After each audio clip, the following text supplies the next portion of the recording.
Salut à tous et bienvenue sur ma chaîne Assurer son avenir. Mon nom c'est LJ et sur cette chaîne nous parlons de l'entrepreneuriat, business, emploi, de l'éducation, de comment assurer sa retraite à l'étranger et au pays et de bien d'autres choses. Alors si tu es nouveau sur la chaîne, n'oublie pas de t'abonner et de cliquer sur la cloche de notification pour recevoir toutes les vidéos que je posterai. Avez-vous des projets d'immigrer en Europe, en Asie, au Canada, aux États-Unis et bien partout ailleurs dans le monde? Je me dis, lorsque vous voulez immigrer dans d'autres pays, il y a certaines choses que vous pouvez commencer à faire en étant même dans votre pays pour que lorsque vous arrivez dans le pays d'où vous allez, votre intégration soit un peu plus rapide. Vous allez vous demander, mais quelles sont ces choses que vous pouvez bien faire au pays pour que lorsque vous arrivez à l'étranger, les choses soient plus faciles? La première des choses que vous pouvez faire pendant que vous êtes même encore dans votre pays, essayez d'avoir votre permis de conduire. Vous ne savez pas comment. Une fois à l'étranger, parfois certaines personnes regrettent de ne pas avoir passé leur permis de conduire au pays. Car pour obtenir un permis de conduire chez nous au pays, c'est très facile et c'est aussi très moins cher. Mais si vous attendez, vous dites oh, je vais arriver aux États-Unis avant de prendre le permis de conduire, ça prend énormément de temps et c'est aussi plus coûteux. Donc si vous êtes en train de préparer vos dossiers pour voyager vers l'étranger, faites au moins sur le permis de conduire. Parce qu'il est bien vrai que les transports publics sont efficaces dans certaines villes, mais avec un permis de conduire, même si vous n'avez pas de voiture, il sera facile pour vous de vous déplacer. Parce que je prends l'exemple, vous quittez le pays, vous allez aller dans une famille d'accueil. Ici aux États-Unis, presque dans 80% des maisons, les gens ont des voitures. En ayant déjà votre permis de conduire, lorsque vous voulez vous déplacer pour faire des petites courses à gauche ou à droite, ou bien aller à vos petits rendez-vous à gauche ou à droite, la personne avec qui vous vivez ou bien qui vous a reçu peut facilement vous donner sa voiture et vous dire « Ok, allez-y, revenez à telle heure, vous me donnez la voiture. » Parce qu'un truc que j'ai constaté à l'étranger, les gens n'ont pas de temps pour vous conduire à gauche, à droite, à gauche, à droite. Lorsque vous arrivez là, la première semaine, oui, on va vous conduire là, mais après là, c'est fini. Vous allez prendre le bus ou le métro. Donc, essayez d'avoir votre permis de conduire au pays parce qu'une fois à l'étranger, ça va beaucoup vous aider. Même si vous n'avez pas de voiture à l'étranger, il y a de fortes chances que les personnes avec qui vous vivez ont déjà des véhicules. Et beaucoup vont vous laisser conduire leur véhicule. Bon, il ne faut pas aussi prendre ça pour aller cogner, mais beaucoup vont vous laisser conduire leur véhicule. Parce que comme je le dis encore, ici à l'étranger, on n'a pas trop le temps de dire qu'on va te porter, te conduire, partir te laisser au travail, venir te chercher. Donc, j'encourage tous mes frères et sœurs qui ont des projets d'aller à l'étranger. Pensez aussi à faire votre permis en étant au pays. Pour que lorsque vous arrivez une fois à l'étranger, là, vous rendez la vie à ceux avec qui vous vivez plus facile. Parce que parfois, là, les gens avec qui vous vivez rentrent du travail, ils sont fatigués. Quand vous allez encore lui demander que, pardon, conduis-moi pour me laisser à la station, parfois c'est décourageant. Parfois, ils ne savent même pas d'où se mettre la tête. Par contre, si vous avez votre permis de conduire qui est très facile à obtenir au pays, ça vous rendra la vie facile et ça rendra aussi la vie facile de la personne avec qui vous vivez. Donc ça, ce n'est pas un truc à négliger. Donc ça, c'est la première des choses. La deuxième des choses que vous devez faire, essayez d'apprendre la langue de base du pays d'où vous voulez aller. Je ne peux pas vous dire combien d'histoires j'ai entendues. Des gens qui quittent leur pays d'origine. Ils arrivent dans d'autres pays. Pour passer la sécurité, ils ont des difficultés parce qu'ils ne s'expriment pas. Le policier de l'immigration les pose les questions, c'est d'où vous allez, qui vous reçoit. Ils n'arrivent pas à ouvrir leur bouche pour dire. Et dans certains cas, on a eu à renvoyer les gens dans leur pays d'origine parce qu'ils n'arrivaient pas à répondre des questions de basic. Essayez d'apprendre la langue de base, les petits mots. Comment vous exprimer, comment répondre les petites questions. Faites-le, ça va vous aider, non pas seulement dans l'avion.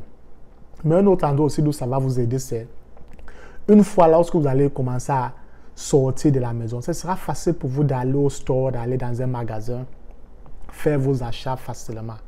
Ce sera facile de communiquer un peu avec les gens.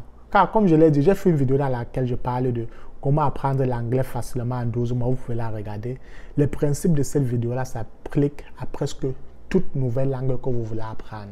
Mais si vous connaissez déjà certains mots de base, il sera même plus facile et plus rapide pour vous de vous en sortir. Et vous n'aurez pas besoin d'attendre 1 an pour commencer à chercher du boulot. Car ça veut dire que si vous considérez la langue de base, même après 2 mois, vous commencez à appliquer pour des emplois. Et là, ceci m'amène à mon 3e point. C'est que avant de quitter votre pays, commencez à y penser aux petites formations que vous pouvez faire dans votre pays pour qu'une fois à l'étranger, ces formations-là vous donnent du boulot plus facilement. J'ai aussi fait une vidéo dans laquelle je parle de boulot que vous pouvez faire à l'étranger sans diplôme. Parce que généralement, pour faire des boulots, si vous voulez partir vous asseoir dans les bureaux pour devenir des cadres, des gros boss, comme on dit chez nous, il va falloir que vous rentrez à l'école. Mais si vous voulez commencer à toucher l'argent sans vraiment rentrer à l'école, il y a des formations, il y a des boulots que vous pouvez faire. Il est bien vrai que la plupart de ces boulots-là que j'ai listés font partie du domaine de la construction, du domaine du transport et d'autres domaines. Donc, essayez de regarder ces secteurs au pays. Vous arrivez là, vous allez trouver du travail facilement. Car si vous connaissez conduire, vous connaissez la langue de base, vous avez fait certaines petites formations au pays, à moins de 6 mois, vous serez très bien intégré aux États-Unis. Vous serez très bien intégré aux États-Unis. Si vous avez aussi des gens dans les pays d'où vous voulez partir, là, ne leur demandez pas seulement est-ce qu'ils peuvent vous accueillir, demandez-leur aussi qu'est-ce que vous pouvez faire au pays pour qu'une fois à l'étranger, votre intégration devienne rapide. Demandez-les quel permis dois-je avoir, quelle petite formation ou bien quel domaine technique je peux me lancer à l'intérieur du pays pour qu'une fois j'arrive là-bas, j'ai du boulot rapidement. J'ai fait certaines vidéos dans lesquelles je parle de mon premier boulot aux États-Unis. Je travaillais comme caissier dans une pizza de la place. Dans ce store-là, certaines personnes avec qui je travaillais étaient aussi des immigrés. Ils me demandaient toujours, mais LG, pourquoi est-ce que tu ne payes pas une petite voiture, tu conduis, tu livres les pizzas comme nous, car tu vas te faire plus d'argent. Certains, lorsqu'ils m'ont montré leur paycheck, moi qui travaillais à la caisse, et eux qui livraient les pizzas dans différentes maisons, ils faisaient presque le double et parfois le triple de ce que je gagnais chaque semaine. Et je me rappelle aussi à l'époque là, parfois il y avait des gens qui venaient appliquer pour délivrer les pizzas, que c'est leur oncle ou bien parfois leur femme qui leur amenait, ils parlaient seulement un peu d'anglais. Mais ils disaient tout simplement au chef du store que mon mari ne parle pas très bien anglais, s'exprime un peu, mais il a un permis de conduire, il a une voiture, est-ce qu'il peut travailler ici en tant que livreur de pizza? Et parfois on les recrutait. Et quand on recrutait ces gars, ils faisaient 3 fois mon salaire. Imaginez-moi, je n'avais pas de permis à l'époque, donc j'étais obligé d'être seulement calé à la caisse. Et pour rentrer chez moi, il fallait encore que je prenne le bus. Comment la vie était difficile et pénible. Et c'est de cette raison-là qui m'est venue à l'idée de faire cette vidéo. Parce que comme je l'ai dit, si vous connaissez la langue de base et que vous avez votre permis, votre intégration sera 10 fois plus rapide comparé à celui qui ne parle pas et qui ne sait même pas déplacer une voiture.